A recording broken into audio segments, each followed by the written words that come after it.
Hello everyone, welcome to the study with Mayank. मैं हूं आपका मयंक। हम लोगों की यहां पर क्लास 10th की एनसीईआरटी ज्योग्राफी की सीरीज चल रही है। आज आपका इसी क्रम में अध्याय 7वां है। यहां पर हम लोग राष्ट्रीय अर्थव्यवस्था की जीवन रेखाएं अध्याय को पढ़ेंगे। तो चलिए स्टार्ट करते हैं आज का वीडियो। देखते हैं हमें क्या क्या डिस्कस करना है। यहां पर आज के अध्याय में हम लोग परिवहन और संचार सेवाओं के बारे में पढ़ेंगे। जैसा कि हम सभी लोग जानते हैं कि हम अपने प्रतिदिन के जीवन में विभिन्न प्रकार की वस्तुओं और सेवाओं का प्रयोग करते हैं। उनमें से कुछ वस्तुएं और सेवाएं हमारे पास उपलब्ध होती हैं, जबकि अन्य वस्तुओं और सेवाओं को हम अन्य स्थानों से मंगवाते हैं। तो वस्तुओं और सेवाओं को उनके आपूर्ति स्थानों से मांग स्थानों तक ले जाने के लिए हमें परिवहन की आवश्यकता पड़ती है। और जो व्यक्ति उत्पाद को परिवहन द्वारा उपभोक्ताओं तक पहुंचाते हैं उन्हें व्यापारी कहा जाता है।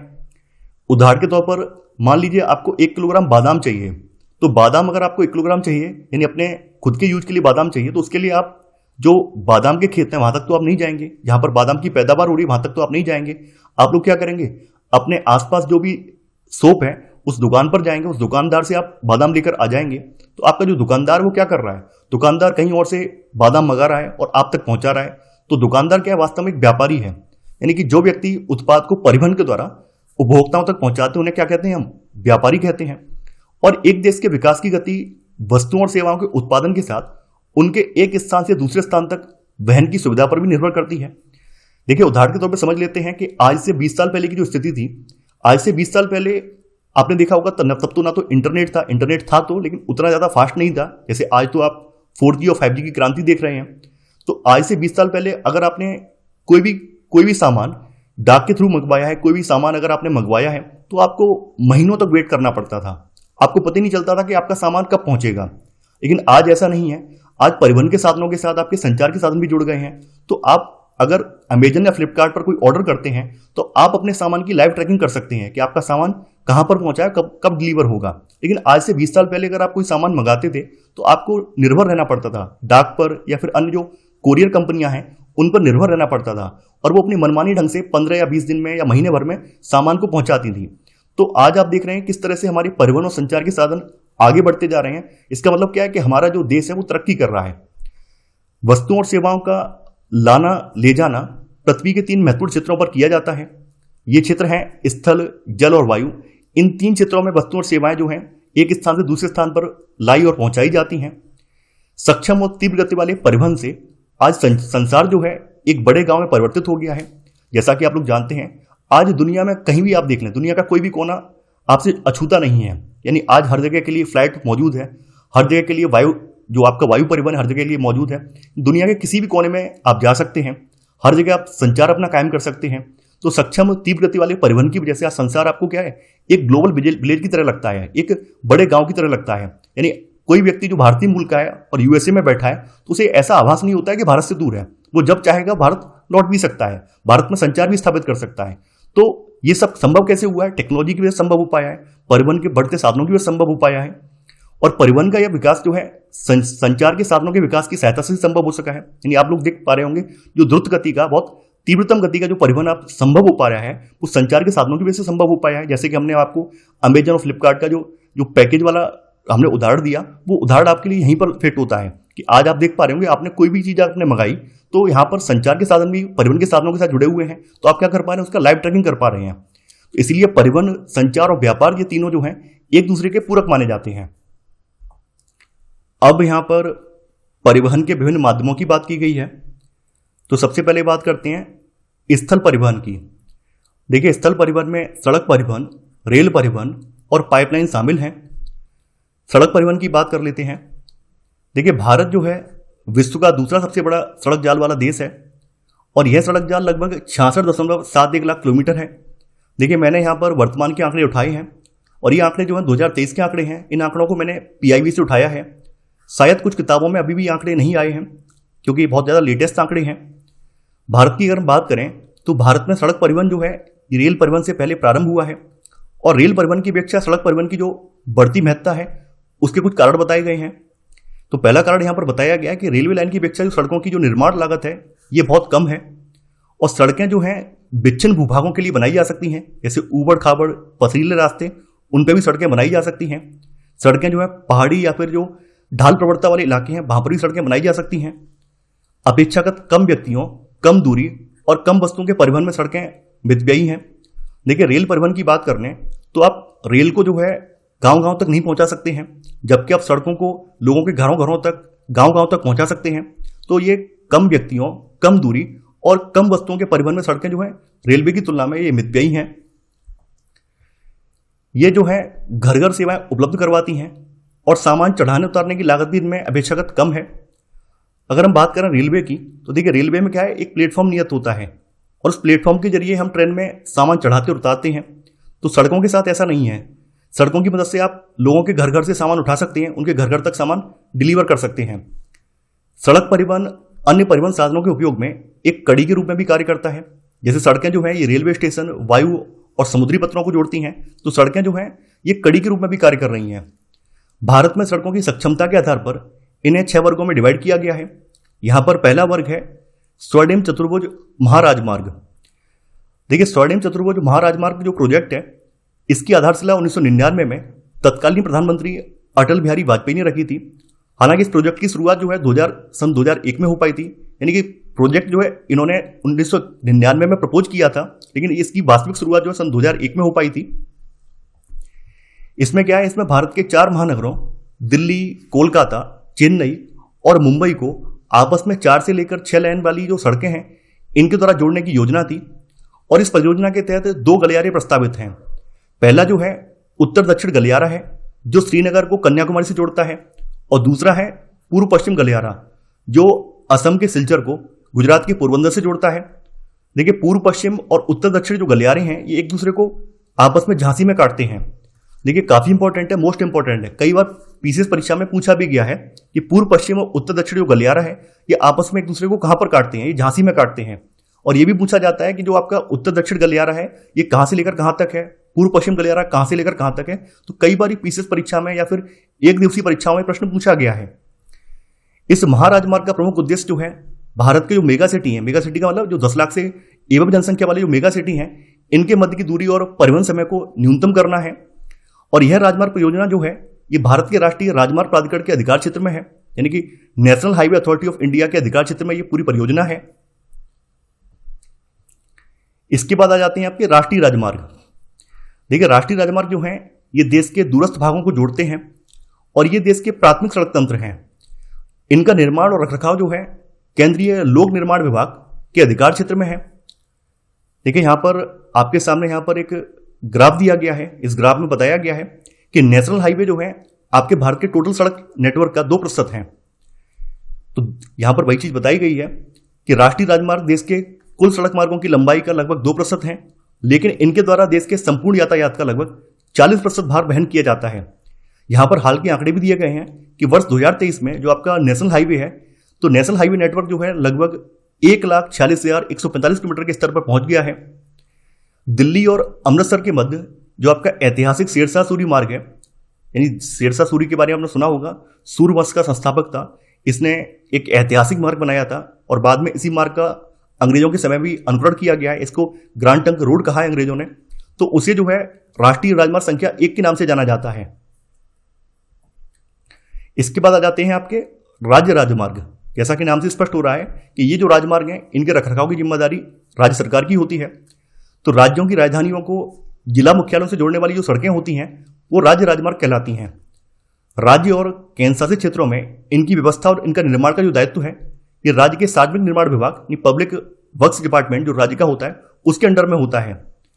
यहां पे बताया गया है कि वर्ष 2023 में राज्य राजमार्गों की कुल लंबाई 1,79,535 किलोमीटर है और ये देश के कुल सड़क मार्गों की लंबाई का लगभग 3% है। देखिए, यहाँ पर ध्यान देने वाली बात यह है कि जो आपके स्टेट हाईवे हैं ये नेशनल हाईवे से ज्यादा है, यानी स्टेट हाईवे की जो लंबाई है भारत में वो नेशनल हाईवे से ज्यादा है। जैसा कि आप यहाँ पर देख पा रहे हैं ग्राफ में, स्टेट हाईवे जो है आपके पूरे सड़क तंत्र का 3% है, जबकि नेशनल हाईवे जो है आपके पूरे सड़क तंत्र का मात्र 2% ही है। चौथे नंबर पर आपकी आ जाती हैं जिला मार्ग। देखिए, ये सड़कें जो हैं जिले के विभिन्न प्रशासनिक केंद्रों को जिला मुख्यालय से जोड़ती हैं और इन सड़कों की व्यवस्था का उत्तरदायित्व जो है जिला परिषद का होता है। फिर है आपकी अन्य सड़कें, और इस वर्ग के अंतर्गत वे सड़कें आती हैं जो ग्रामीण क्षेत्रों या गांव को शहरों से जोड़ती हैं। तो यहाँ पर ग्रामीण क्षेत्रों को शहरों से जोड़ने वाली सड़कों के लिए एक योजना आई थी, जिसको प्रधानमंत्री ग्रामीण सड़क परियोजना के नाम से जानते हैं। देखिए, यह जो है एक केंद्र प्रायोजित परियोजना थी और इसे वर्ष 2000 में भारत के तत्कालीन प्रधानमंत्री अटल बिहारी वाजपेयी ने शुरू किया था। इस परियोजना के तहत देश के प्रत्येक गांव को प्रमुख शहरों से पक्की सड़कों का मतलब ऐसी सड़कें जिन पर वर्ष भर वाहन चल सकें, उनके द्वारा जोड़ना प्रस्तावित है। यानी कहने का मतलब यह है कि जो आपकी प्रधानमंत्री ग्राम सड़क योजना थी, उसके तहत जो आपके गांव थे उनको पक्की सड़कों से जोड़ना था। और ये योजना कब आई है? सन 2000 में लॉन्च हुई है। इसको लॉन्च करने वाले व्यक्ति कौन है? तो उस समय के तत्कालीन प्रधानमंत्री अटल बिहारी वाजपेयी थे। इसके बाद 6वें नंबर पर आ जाती हैं आपकी सीमांत सड़कें, यानी कि आपकी जो बॉर्डर रोड्स हैं, बॉर्डर के किनारे या फिर जो आपके जहां पर सीमाएं लगती हैं, सीमाओं के साथ साथ जो आपके रोड बनते हैं सीमावर्ती राज्यों में, उन रोड्स की बात हो रही है। तो भारत सरकार प्राधिकरण के अधीन सीमा सड़क संगठन यानी बॉर्डर रोड ऑर्गेनाइजेशन ये बना हुआ है, जो देश के सीमांत क्षेत्रों में सड़कों का निर्माण और उनकी देखरेख करता है। यानी कि जो आपके सीमावर्ती राज्य हैं या फिर बॉर्डर के किनारे किनारे वाले जो राज्य हैं, वहां पर सड़कें बनाने की जो जिम्मेदारी है, उनके रखरखाव की जो जिम्मेदारी है, वो आपकी ब्रो की है, यानी बॉर्डर रोड ऑर्गेनाइजेशन की है। देखिए, बॉर्डर रोड ऑर्गेनाइजेशन संगठन जो है 1960 में बनाया गया था और इसका कार्य उत्तर और उत्तर पूर्वी क्षेत्रों में सामरिक महत्व की सड़कों का विकास करना था। अब यहां पर अटल टनल के बारे में बात की गई है। देखिए, अटल टनल जो है विश्व की सबसे लंबी राजमार्ग सुरंग है। इसकी कुल लंबाई 9.02 किलोमीटर है और इसका निर्माण सीमा सड़क संगठन यानी बॉर्डर रोड ऑर्गेनाइजेशन ने इसका निर्माण किया है। यह सुरंग पूरे साल मनाली को लाहौल स्पीति घाटी से जोड़ती है। अटल टनल का निर्माण जो है हिमालय के पूर्वी पीर पंजाल पर्वत में रोहतांग दर्रे के नीचे किया गया है। यह सुरंग हिमालय की पीर पंजाल पर्वतमाला में औसत समुद्र से 3000 मीटर की ऊंचाई पर अति आधुनिक सुविधाओं के साथ बनाई गई है। देखिए, अटल टनल जो है आपके करंट अफेयर की एक न्यूज है और इससे संबंधित प्रश्न आपके हाल की परीक्षा में पूछे भी गए हैं। तो यहाँ पर आपके 3 फैक्ट दिए भी गए हैं कि अटल टनल जो है ये विश्व की सबसे लंबी राजमार्ग सुरंग है। तो दूसरा यहाँ पर यह भी पूछा जाता है कि अटल टनल किन स्थानों को जोड़ती है? ये मनाली को लाहौल स्पीति घाटी से जोड़ती है। ये हिमालय के कौन से भाग में है? ये हिमालय के पूर्वी पीर पंजाल पर्वत में रोहतांग दर्रे के नीचे है। तो यहाँ पर आपके 3-4 फैक्ट हैं जिनसे अक्सर प्रश्न पूछे जाते हैं, तो आपको इन्हें अच्छे से तैयार कर लेना है। अब देखिए, इसके बाद यहाँ पर सड़क निर्माण में प्रयुक्त पदार्थ के आधार पर भी सड़कों का वर्गीकरण किया गया है। तो प्रयुक्त पदार्थ के आधार पर सड़कें जो हैं कच्ची और पक्की सड़कों में वर्गीकृत की जाती हैं। पक्की सड़कें जो होती हैं वो सीमेंट, कंक्रीट या तारकोल द्वारा निर्मित होती हैं और पक्की सड़कें जो होती हैं 12 मासी सड़कें होती हैं, यानी इन पर पूरे 12 महीने परिवहन संभव होता है। जबकि कच्ची सड़कें जो होती हैं वो टेम्परेरी यूज के लिए बनाई जाती हैं। जैसे आपने देखा होगा जहां पर लोगों के खेत वगैरह होते हैं, खेतों तक जाने के लिए लोग कच्ची सड़कें बना देते हैं। तो कच्ची सड़कें जो होती हैं वर्षा ऋतु में ये अनुपयोगी हो जाती हैं, क्योंकि ये इन पे पानी भर जाता है तो यहाँ पर कीचड़ या दलदल बन जाता है, इसलिए वर्षा ऋतु में ये अनुपयोगी हो जाती हैं। इसके बाद है आपका स्थल परिवहन में रेल परिवहन। देखिए, यहाँ पर जैसा कि आप लोग जानते हैं, रेल जो है, रेल ने देश के विकास में एक अहम योगदान दिया है। जैसा कि आप लोग जानते हैं, भारत में रेल परिवहन की स्टार्टिंग तो औपनिवेशिक काल में की गई थी। अंग्रेजों ने अपने हितों को साधने के लिए रेल परिवहन का विस्तार किया था, लेकिन वर्तमान में रेल परिवहन जो है देश के आर्थिक विकास में काफी महत्वपूर्ण रोल अदा करता है। तो भारत में रेल परिवहन जो है वस्तुओं और यात्रियों के परिवहन का एक प्रमुख साधन है। देखिए, रेल परिवहन जो है अनेक कार्यों में सहायक है, जैसे व्यापार में, जैसा कि आपने देखा होगा कि जो आपकी मालवाहक ट्रेनें होती हैं, मालगाड़ियां होती हैं, एक स्थान से दूसरे स्थान पर सामान को लाती और ले जाती हैं। इसके अलावा रेल परिवहन के जरिए हम लोग भ्रमण, तीर्थ यात्रा या फिर लंबी दूरी तक सामान या परिवहन कर सकते हैं। भारतीय रेलवे जो है देश की अर्थव्यवस्था, उद्योगों और कृषि के तीव्र विकास के लिए उत्तरदायी है। जैसा कि आप लोग जानते हैं, मैंने आपको यहाँ पर कहानी भी बताई थी कि अंग्रेजों ने भारत में रेलवे की नींव अपने हितों को साधने के लिए रखी थी। हालांकि बाद में रेलवे जो है देश के विकास का आधार बनी। तो देश में जो है अर्थव्यवस्था, उद्योग और कृषि के तीव्र विकास के लिए आपकी रेलवे जो है उत्तरदायी है। भारतीय रेल परिवहन जो है देश का सर्वाधिक बड़ा सार्वजनिक क्षेत्र का प्राधिकरण है। इन देश का सबसे बड़ा गवर्नमेंट सेक्टर का प्राधिकरण है ये। देश में पहली रेलगाड़ी 16 अप्रैल 1853 में मुंबई और ठाणे के मध्य चलाई गई थी, जो 34 किलोमीटर की दूरी तय करती थी। देखिए, कई बार ये प्रश्न परीक्षाओं में पूछा गया है कि भारत में पहली बार रेलवे कब चलाई गई थी, किन स्थानों के मध्य चलाई गई थी। तो भारत में पहली बार रेलगाड़ी जो है 16 अप्रैल 1853 को मुंबई और ठाणे के बीच चलाई गई थी और इन दोनों स्थानों के बीच की दूरी 34 किलोमीटर दूरी थी। तो 34 किलोमीटर की दूरी को पहली रेलगाड़ी ने तय किया था। यहां पर वर्तमान में जो भारतीय रेल नेटवर्क है उसकी लंबाई यहां पे बताई गई है।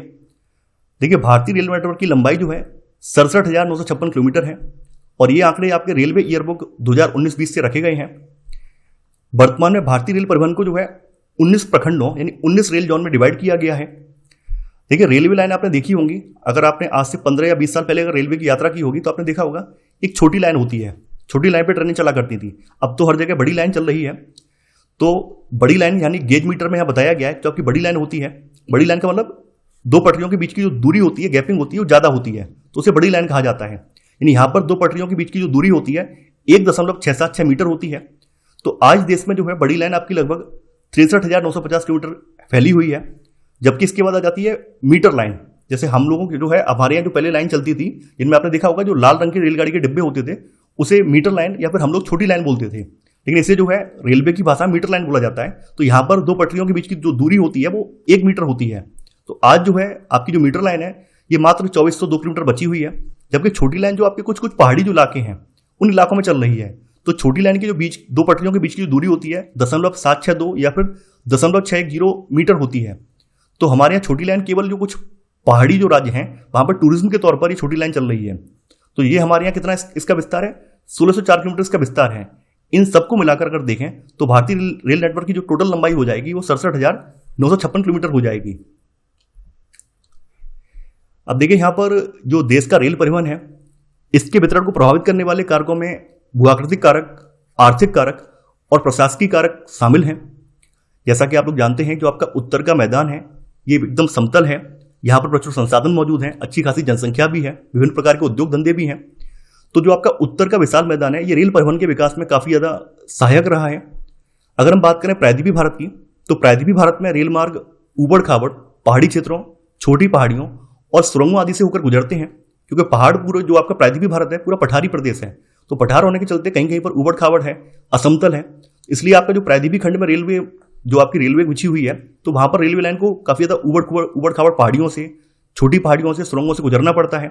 अगर हम बात करें हिमालय रीजन की, तो देखिए हिमालय पर्वतीय क्षेत्र में क्योंकि ऊंचाई भी काफी ज्यादा है, हिमालय पर्वतीय क्षेत्र में जनसंख्या भी कम है, तो हिमालय पर्वतीय क्षेत्र में प्रतिकूल परिस्थितियां हैं, बहुत अनुकूल परिस्थितियां नहीं है। हालांकि आज के समय में भारत सरकार प्रयास कर रही है कि जो आपके दूर दुर्गम के जो इलाके हैं, जैसे जम्मू कश्मीर इलाका है, जम्मू कश्मीर में चिनाब ब्रिज बनाया गया, चिनाब के ऊपर रेलवे का सबसे ऊंचा ब्रिज बना हुआ है, विश्व का सबसे ऊंचा ब्रिज बना हुआ है। ऐसे ही उत्तराखंड में भी कई सारे प्रोजेक्ट चल रहे हैं। तो सरकार प्रयास कर रही है जो पहाड़ी राज्य हैं वहां पर भी रेलवे का विस्तार किया जाए। हालांकि जो आपका हिमालय रीजन है वहां पर प्रतिकूल परिस्थितियां होने के चलते रेलवे लाइन का विस्तार उतना ज्यादा नहीं हो पाया है। इसी प्रकार आपका जो पश्चिमी राजस्थान है, इन थार डेजर्ट वाला रीजन है, गुजरात का जो कच्छ का दलदल है, या फिर मध्य प्रदेश का सघन वन क्षेत्र है, मध्य प्रदेश का सघन वन क्षेत्र, छत्तीसगढ़, उड़ीसा, झारखंड का जो सघन वन क्षेत्र है, यहां पर भी रेल लाइन निर्माण करना कठिन है। जैसा कि आप लोग जानते हैं, जो आपका पश्चिमी तट है जिसको सह्याद्री के नाम से भी जाना जाता है, तो पश्चिमी तट के साथ साथ कोंकण रेलवे के विकास ने यात्री और वस्तुओं के आवागमन को सुविधाजनक बनाया है। यानी जो आपके सह्याद्री या पश्चिमी तट का जो रेलवे है उसको कोंकण रेलवे के नाम से जाना जाता है। स्थल परिवहन में आपका तीसरा परिवहन का साधन आ जाता है पाइपलाइन। जैसा कि आप लोग जानते हैं, पहले के समय में पाइपलाइन का उपयोग शहरों या उद्योगों में पानी पहुंचाने के लिए होता था। हालांकि आज के समय में इसका प्रयोग जो है कच्चा तेल, पेट्रोलियम उत्पाद, तेल से प्राप्त जो प्राकृतिक गैस हैं, तो इन क्षेत्रों से गैस उपलब्ध कराने के लिए गैसों को जो रिफाइनरीज हैं या उर्वरक कारखाने हैं या फिर जो बड़े बड़े थर्मल पावर प्लांट हैं, बड़े बड़े ताप विद्युत गृह हैं, यहां तक पहुंचाने के लिए इनका उपयोग किया जाता है। पाइपलाइन में जो आपका ठोस पदार्थ है इसको भी भेजा जा सकता है। तो ठोस पदार्थों को पाइपलाइन में तरल अवस्था में परिवर्तित करके एक स्थान से दूसरे स्थान पर पहुंचाया जा सकता है। सुदूर आंतरिक भागों में स्थित जो आपकी शोधनशालाएं हैं, यानी आपकी जो रिफाइनरीज हैं, जैसे बरौनी रिफाइनरी है, मथुरा रिफाइनरी है, पानीपत, तो ये गैस पर आधारित उर्वरक कारखानों की जो स्थापना दूर दराज में हुई है, ये पाइपलाइनों के जाल की वजह से संभव हो पाई है। यानी आप लोग जैसा कि आप देख पा रहे हैं कि जैसे मथुरा में रिफाइनरी है, बरौनी में रिफाइनरी है, पानीपत में रिफाइनरी है, या जगह जगह पर उर्वरक के संयंत्र लगे हुए हैं। तो ये संयंत्र क्यों लग पाए हैं? ये पाइपलाइन के विस्तार की वजह से लग पाए हैं। देखिए, पाइपलाइन के जरिए ही तेल वगैरह, क्रूड ऑयल वगैरह, या फिर जो आपका संसाधित तेल वगैरह है वो एक स्थान से दूसरे स्थान पर पहुंचाया जा सकता है। देखिए, पाइपलाइन बिछाने की जो प्रारंभिक लागत है ये अधिक है। हालांकि एक बार पाइपलाइन बिछ जाने के बाद इसको चलाने की जो ऑपरेशनल कॉस्ट है, रनिंग लागत है, वो कम है। इसके अलावा इसमें जो हानि की संभावना है वो भी कम रहती है, क्योंकि पाइपलाइन एक बार बिछने के बाद इसमें हानि वगैरह भी बहुत कम होती है। देश में पाइपलाइन परिवहन के 3 प्रमुख जाल हैं। इसका पहला जाल जो है ये ऊपरी असम के तेल क्षेत्रों से गुवाहाटी, बरौनी, इलाहाबाद के रास्ते ये कानपुर तक जाती है। दूसरी जो है गुजरात में सलाया से बीरमगांव, मथुरा, दिल्ली और सोनीपत के रास्ते पंजाब में जालंधर तक जाती है। और तीसरी वाली के बारे में बताया गया है कि यह पहली 1700 किलोमीटर की लंबी Hazira, Vijaypur, Jagdishpur cross country gas pipeline ये मुंबई हाई और बसीन गैस क्षेत्रों को पश्चिमी और उत्तरी भारत के जो विभिन्न उर्वरक और बिजली और औद्योगिक परिसर हैं इनसे जोड़ती है। तो ये देश की पहली पाइपलाइन थी जिसका जो लंबाई थी 1700 किलोमीटर की लंबाई थी। हालांकि आज के समय में इसका विस्तार कर दिया गया है। तो जो आपकी हजीरा विजयपुर जगदीशपुर पाइपलाइन थी देश की पहली पाइपलाइन थी। कुल मिलाकर अगर हम बात करें तो कुल मिलाकर भारत की गैस पाइपलाइन के बुनियादी ढांचे का विस्तार क्रॉस कंट्री पाइपलाइनों के 1700 किलोमीटर से बढ़कर 18,500 किलोमीटर तक पहुंच गया है। ये वर्तमान की अगर हम बात करें तो वर्तमान में आपकी जो देश में पाइपलाइन है इनकी लगभग कुल लंबाई 18,500 किलोमीटर है, जबकि आपकी देश की जो पहली पाइपलाइन थी हजीरा विजयपुर जगदीशपुर पाइपलाइन थी उसकी कुल लंबाई 1700 किलोमीटर थी। तो पहली पाइपलाइन से स्टार्ट होकर आज हम लोग 18,500 किलोमीटर की पाइपलाइन विस्तार तक पहुंच गए हैं। अब परिवहन का दूसरा माध्यम है जल परिवहन। देखिए, जल परिवहन जो है संसार का सबसे प्राचीनतम परिवहन का साधन है। यानी प्राचीन विश्व में लोग यात्राएं नदियों के सहारे किया करते थे। तो जल परिवहन का प्राचीन काल से ही महत्व है। भारत में भी सिंधु घाटी सभ्यता के समय हमारा दूसरे देशों के साथ समुद्री व्यापार था। तो जल परिवहन का प्राचीन काल से ही महत्व है। जल परिवहन जो है परिवहन का सबसे सस्ता साधन है और यह भारी और जो स्थूलकाय वस्तुएं होती हैं इनको ढोने में अनुकूल भी है। यह परिवहन साधनों में ऊर्जा सक्षम और पर्यावरण अनुकूल है। ऊर्जा सक्षम का मतलब क्या है कि इसके लिए बहुत ज़्यादा हमें एफर्ट नहीं करने पड़ते हैं क्योंकि जो भी आपकी नदियां हैं वो प्राकृतिक नदियां हैं। इसके अलावा पर्यावरण अनुकूल का मतलब ये है कि जैसे आपने देखा होगा कि सड़क बिछाने के लिए हमें जंगलों को काटना पड़ता है और जो रासायनिक पदार्थ हैं उनका इस्तेमाल करके हम सड़क बिछाते हैं, है ना। जबकि यहाँ पर जल परिवहन के साथ ऐसा कुछ भी नहीं है। जल परिवहन के लिए हमें ऐसा कुछ अलग से एफर्ट नहीं करने पड़ते हैं। तो जो ऊर्जा सक्षम भी है और ये पर्यावरण के अनुकूल भी है। जल परिवहन को जो है 2 वर्गों में विभाजित किया जाता है।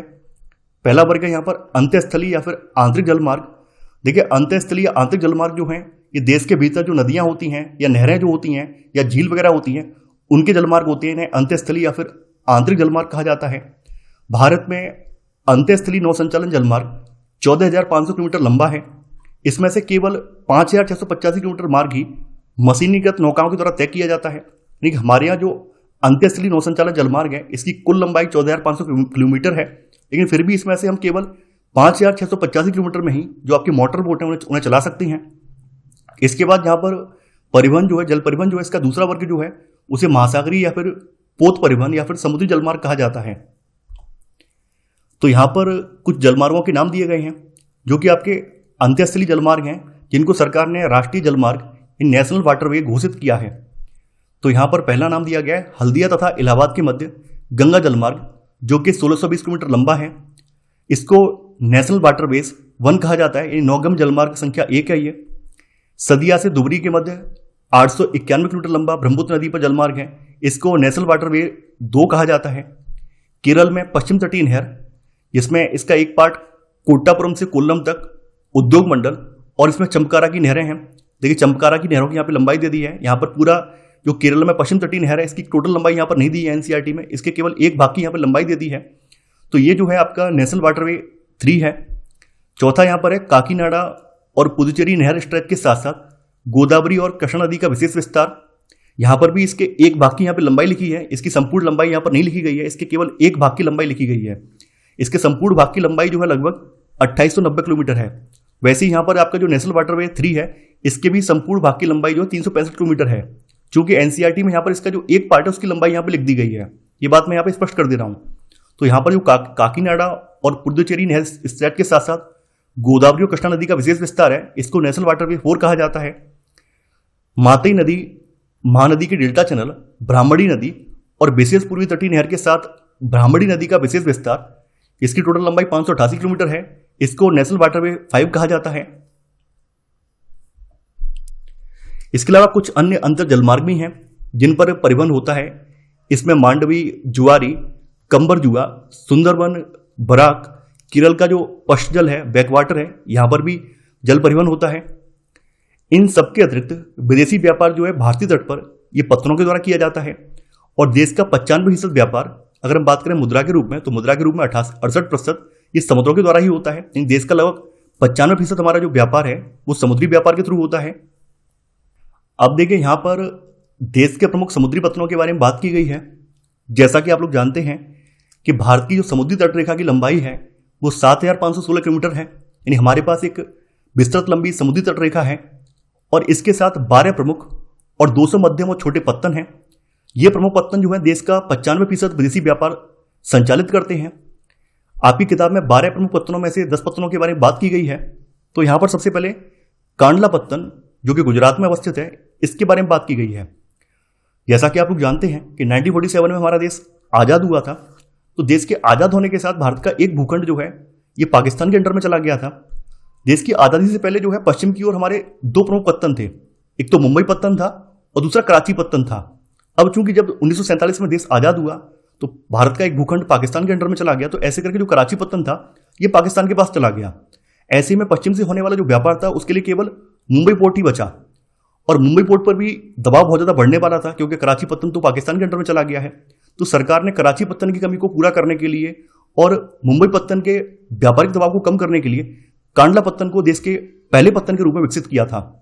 कांडला पत्तन को जो है दीनदयाल पत्तन के नाम से भी जाना जाता है और यह एक ज्वारी पत्तन है। यह पत्तन जम्मू कश्मीर, हिमाचल प्रदेश, पंजाब, हरियाणा, राजस्थान और गुजरात के जो औद्योगिक क्षेत्र हैं और खाद्यान्नों के आयात निर्यात इन सबको संचालित करता है।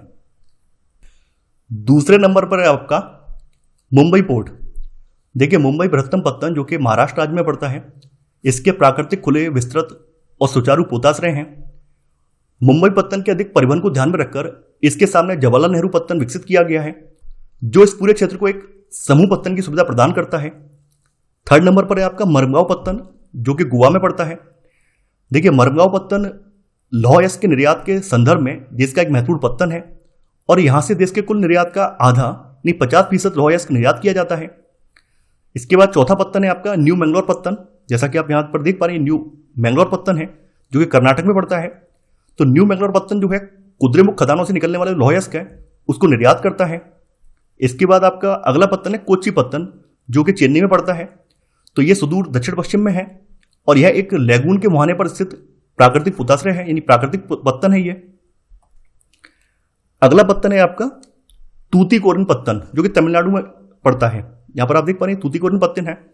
तो तूतीकोरन पत्तन जो है पूर्वी तट के साथ तमिलनाडु में दक्षिण पूर्वी छोर पर पड़ता है और यह भी एक प्राकृतिक पोताश्रय है।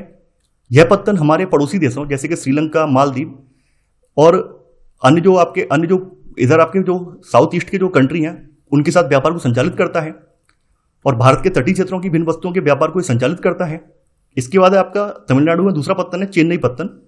तो चेन्नई हमारे देश का प्राचीनतम कृत्रिम पत्तन है, यानी ये देश का प्राचीनतम कृत्रिम पत्तन है। व्यापार की मात्रा और लदे सामान के संदर्भ में इसका मुंबई के बाद दूसरा स्थान आता है। अगला है आपका विशाखापट्टनम पत्तन जो कि आंध्र प्रदेश में पड़ता है। विशाखापट्टनम जो है ये स्थल से घिरा गहरा और सुरक्षित पत्तन है। प्रारंभ में यह पत्तन जो है लौह अयस्क निर्यात के रूप में विकसित किया गया था। अगला है आपका पारादीप पत्तन जो कि उड़ीसा में पड़ता है। तो उड़ीसा में स्थित पारादीप पत्तन ये विशेषतः लौह अयस्क को निर्यात करता है। अगला है फिर आपका कोलकाता पत्तन। देखिए, कोलकाता एक अंतःस्थलीय नदी पत्तन है। देखिए, कोलकाता पत्तन ये समुद्र के मुहाने पर नहीं है बल्कि हुगली नदी पर पड़ता है। यह पत्तन जो है गंगा ब्रह्मपुत्र बेसिन के बृहद और समृद्ध जो पृष्ठभूमि है इसको सेवा प्रदान करता है। ध्यान देना, कोलकाता पत्तन जो है ये समुद्र पर नहीं है बल्कि हुगली नदी पर अवस्थित है, इसलिए यहां पर लिखा गया कि कोलकाता एक अंतःस्थलीय नदी पत्तन है। तो ज्वारी पत्तन होने की वजह से हुगली के तलछट जमाव से इसे नियमित रूप से साफ करना पड़ता है क्योंकि ये ज्वारी पत्तन है। तो जब यहाँ पर हाई टाइड या लो टाइड आता है तो यहाँ पर गंदगी जमा हो जाती है, तो गंदगी का यहाँ पर समय समय पर सफाई करनी पड़ती है। कोलकाता पत्तन पर बढ़ते व्यापार को कम करने के लिए हल्दिया सहायक पत्तन के रूप में विकसित किया गया है। अब देखिए, परिवहन का अगला साधन है वायु परिवहन। वायु परिवहन जो है परिवहन का तीव्रतम, आरामदायक और प्रतिष्ठित परिवहन का साधन है। जैसा कि आप लोग जानते हैं कि वायु परिवहन के द्वारा जो आपके अति दुर्गम स्थान हैं जैसे कि ऊंचे पर्वत हैं, मरुस्थल हैं, घने जंगल हैं, लंबे समुद्री रास्ते हैं, इनको सुगमता से पार किया जा सकता है। अगर हम भारत में बात करें तो भारत में वायु परिवहन का जो प्रारंभ है सबसे पहले सन 1911 में किया गया था और इसे प्रयागराज का पूर्व का नाम इलाहाबाद था, तो इसे प्रयागराज से नैनी के बीच डाक सेवा के रूप में प्रारंभ किया गया था और 1953 में वायु सेवाओं का राष्ट्रीयकरण कर दिया गया। जैसा कि आप लोग जानते हैं आज के समय में तो बहुत सारी एयरलाइंस कंपनियां हैं, लेकिन पहले एयर इंडिया ही थी। तो पहले एयर इंडिया घरेलू और अंतर्राष्ट्रीय वायु सेवाएं उन्हें प्रदान करती थी। इसके अलावा जो पवन हंस हेलीकॉप्टर कंपनी है, पवन हंस हेलीकॉप्टर लिमिटेड, ये तेल और प्राकृतिक गैस आयोग को या फिर इसकी जो अपतटीय संक्रियाएं हैं या फिर भारत के जो अगम या दुर्लभ भूभाग हैं इनको अपनी हेलीकॉप्टर सेवाएं उपलब्ध कराता था। देखिए आज से 30-40 साल पहले पवन हंस हेलीकॉप्टर और एयर इंडिया ही आपके वायु परिवहन के क्षेत्र में भारत में थे। आज तो आपके प्राइवेट हेलीकॉप्टर के मामले में बहुत सारे लोग आ गए हैं, पहले ऐसा नहीं था, बहुत सारी कंपनी आज की डेट में आ गई हैं। पहले पवन हंस हेलीकॉप्टर लिमिटेड ही अपनी सेवाएं हेलीकॉप्टर के रूप में प्रोवाइड करवाता था। अब देखिए आपने उड़ान स्कीम के बारे में सुना होगा। उड़ान की फुल फॉर्म है उड़ें देश के आम नागरिक। तो उड़ान योजना जो थी 2017 में लॉन्च हुई थी और यह विश्व स्तर पर अपनी तरह की पहली योजना है जिसे क्षेत्रीय विमानन बाजार में तेजी लाने के लिए डिजाइन किया गया है। यानी इस योजना का उद्देश्य यह है जो आपका रीजनल विमान बाजार है, यानी कि लोग एक स्थान से दूसरे स्थान पर अपने निकटवर्ती स्थान पर जाना चाहते हैं, तो उसके लिए इसको प्रोत्साहित करना है। आम नागरिक के लिए उड़ान को किफायती बनाकर जो आपकी क्षेत्रीय कनेक्टिविटी है इसको बढ़ावा देने के लिए नागर विमानन मंत्रालय द्वारा क्षेत्रीय कनेक्टिविटी योजना उड़ान की कल्पना की गई थी। यानी कि जो आपकी उड़ान योजना है उड़े देश के आम नागरिक, ये एक क्षेत्रीय कनेक्टिविटी योजना है। अब हैं आपकी संचार सेवाएं यानी कम्युनिकेशन सर्विसेज। देखिए जब से पृथ्वी पर मानव का आविर्भाव हुआ है और जब से पृथ्वी पर मानव के अंदर चेतना आई है, मानव ने अपने जो भी ग्रुप के लोग थे या अपने जो भी सहकर्मी थे उनके साथ संचार स्थापित करना स्टार्ट कर दिया था। जब मानव के अंदर भाषा का विकास नहीं हुआ था तब मानव विभिन्न प्रकार की आवाजें निकालकर संकेतों के माध्यम से अपने ग्रुप के लोगों के साथ संवाद कायम करता था, उनके साथ संचार करता था। लेकिन जैसे जैसे मानव में चेतना का विकास होता गया है, भाषा का विकास होता गया है, जैसे जैसे समय निकलता गया है, वैसे वैसे संचार के साधन और ज़्यादा मजबूत होते गए हैं। प्राचीन काल में संचार के जो साधन थे वो परिवहन के साधनों के साथ जुड़े हुए थे। जैसे आपने देखा होगा कि प्राचीन समय में कोई भी ऐसा तो माध्यम था नहीं कि जैसे आज की डेट में टेलीफोन होते हैं, इंटरनेट होता है या फिर वायरलेस कम्युनिकेशन होता है। प्राचीन काल में तो ऐसा था नहीं। प्राचीन काल में अगर एक राजा को दूसरे राज्य में अपनी बात पहुंचानी है तो क्या करते थे, किसी घुड़सवार को भेजते थे, किसी घुड़सवार को या किसी व्यक्ति को भेजते थे। तो ऐसे करके उनका जो संदेश है दूसरे स्थान पर पहुंचता था। आज की डेट में तो ऐसा है नहीं। तो पहले के समय में क्या थे, जो संचार साधन थे वो परिवहन के साधनों से जुड़े हुए थे। आज के समय में जैसे जैसे तकनीक का विकास होता गया है, संचार के साधन जो है परिवहन के साधनों से पृथक हो गए हैं। यानी संचार के साधन परिवहन के साधनों पर निर्भर नहीं है।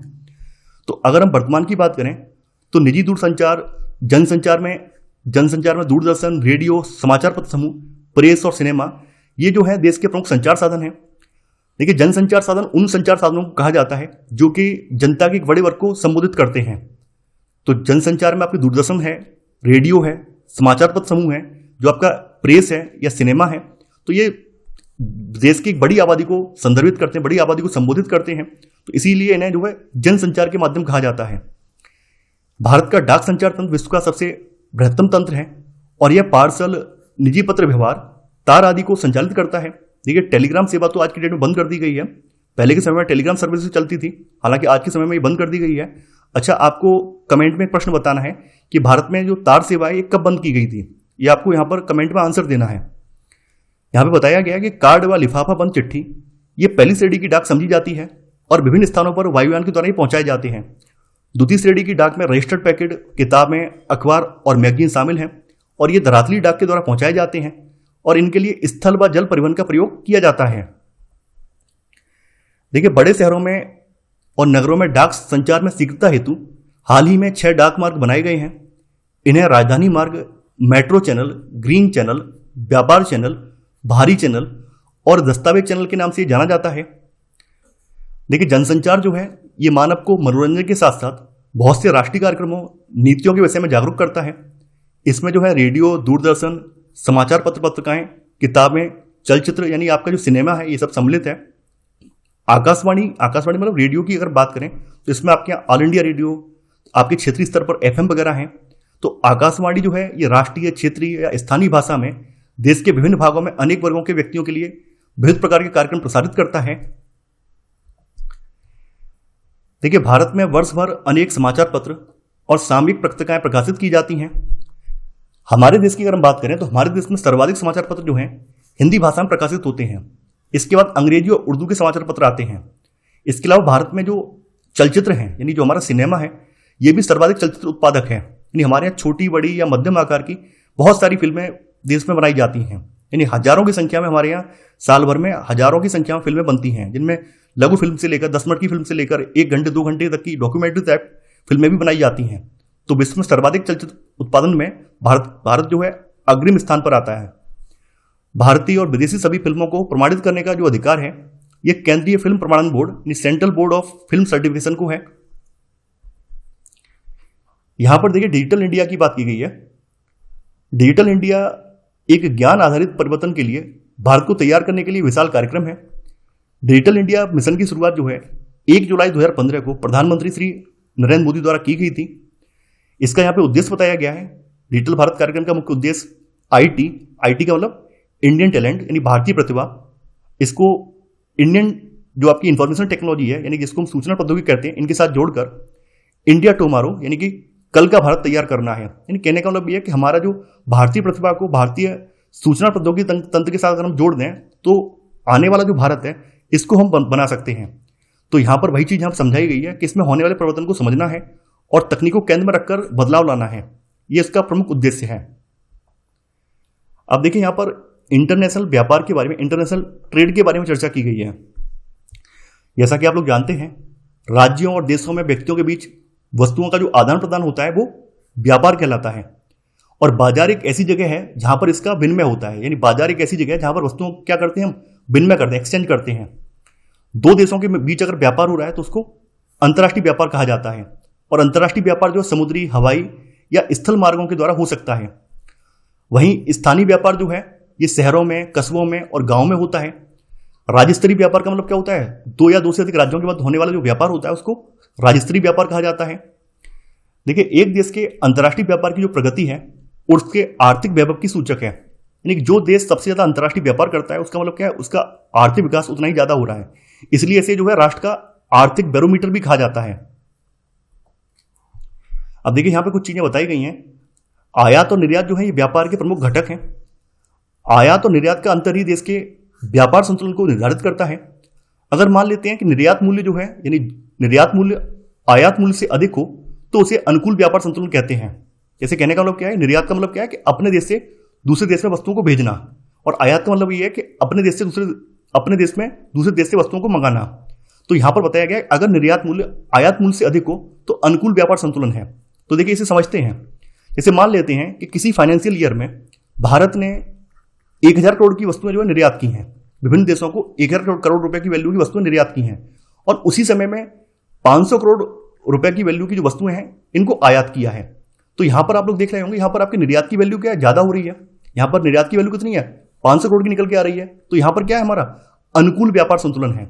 अगर मान लेते हैं किसी फाइनेंशियल ईयर में भारत ने जो है मात्र कह सकते हैं 800 करोड़ रुपए का जो निर्यात कर पाया है, भारत 800 करोड़ रुपए का हमने एक्सपोर्ट किया है, लेकिन हमने 1000 करोड़ रुपए का इंपोर्ट कर लिया। तो यहां पर क्या है, यहां पर हमारा व्यापार संतुलन नहीं है बल्कि व्यापार घाटा है। तो यहां पर वही चीज समझाई गई है। इसके विपरीत निर्यात की अपेक्षा अधिक आयात जो है ये असंतुलित व्यापार कहलाता है। भारत में निर्यात होने वाली प्रमुख वस्तुओं में रत्न, जवाहरात, रसायन या संबंधित उत्पाद और कृषि या उससे संबंधित उत्पाद ये सब शामिल हैं। और आयातित वस्तुओं में कच्चा पेट्रोलियम उत्पाद और उसके उत्पाद, रत्न या जवाहरात, आधार धातुएं हैं, मशीनें हैं, कृषि या अन्य उत्पाद ये सब शामिल हैं। इसके अलावा भारत जो है वर्तमान में एक सॉफ्टवेयर महाशक्ति के रूप में उभर रहा है। जैसा कि आप लोग देख रहे होंगे कि आज जो है हमारे यहाँ जो आपकी सर्विस सेक्टर है उसमें अभी जो सॉफ्टवेयर इंडस्ट्री है ये सबसे ज्यादा प्रबल हो रही है। यानी हमारी जीडीपी में जो तृतीयक सेक्टर है, जो आपका टर्शियरी सेक्टर है, उसका योगदान सबसे ज्यादा है। इसके पीछे कारण ये है कि हमारे यहाँ सॉफ्टवेयर इंडस्ट्री है ये बहुत ज्यादा स्ट्रांग हो रही है। हमारा जो देश है, हमारे देश के जो पढ़े लिखे युवा हैं वो अमेरिका, यूरोप की जो बड़ी बड़ी कंपनियां हैं उनको भारत से ही बैठकर सब सर्विस दे रहे हैं। तो भारत जो है अंतर्राष्ट्रीय स्तर पर एक सॉफ्टवेयर महाशक्ति के रूप में उभरा है और सूचना प्रौद्योगिकी के माध्यम से अत्यधिक विदेशी मुद्रा अर्जित कर रहा है। अब देखिए यहां पर पर्यटन एक व्यापार के रूप में, देखिए पर्यटन भी अपने आप में एक व्यापार है, उसके बारे में बात की गई है। तो देखिए भारत में 150 लाख से अधिक पर्यटन उद्योग में लोग प्रत्यक्ष रूप से संलग्न हैं। पर्यटन जो है हमारी राष्ट्रीय एकता को प्रोत्साहित करता है और स्थानीय जो हस्तकला है या सांस्कृतिक उद्यम है इनको प्रश्रय देता है। देखिए पर्यटन जब होता है तो पर्यटन में अन्य देशों के लोग या एक राज्य से दूसरे राज्य में लोग जाते हैं, तो क्या होता है, इससे हमारी जो राष्ट्रीय एकता है इसको बल मिलता है और लोग जो है स्थानीय जो हस्तकला है उनसे अवगत होते हैं, जो हमारी सांस्कृतिक परंपराएं हैं उनसे परिचित होते हैं। अंतर्राष्ट्रीय स्तर पर यह हमें संस्कृति और विरासत की समझ विकसित करने में सहायक है। यानी अंतर्राष्ट्रीय स्तर पर जब लोग घूमने जाते हैं एक स्थान से दूसरे स्थान पर, तो लोग जो है अपने को लेकर, उस देश को लेकर एक समझ विकसित करते हैं। जैसे भारत की बात करें तो भारत जो है दुनिया का पहला एक ऐसा देश है जहां पर विश्व का सबसे प्राचीनतम विश्वविद्यालय हुआ करता था। नालंदा, तक्षशिला जैसे विश्वविद्यालय हुआ करते थे। तो ये क्या है, ये हमारे देश की एक समृद्ध सांस्कृतिक परंपरा है।